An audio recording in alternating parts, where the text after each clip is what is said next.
अच्छे सॉन्ग्स और भी आने जा रहे हैं। और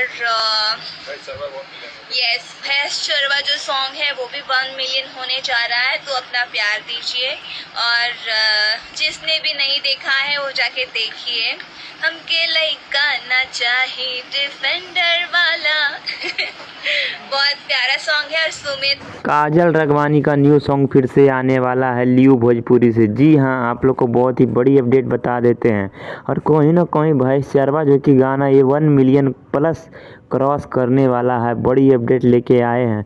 और कहीं ना कहीं काजल राघवानी जो कि सुपरस्टार खेसारी लाल यादव को बहुत ही टक्कर देने वाला काम कर रही है। कहीं ना कहीं खेसारी लाल यादव की टीम के तरफ से कोई जवाब अभी तक नहीं दिया गया है।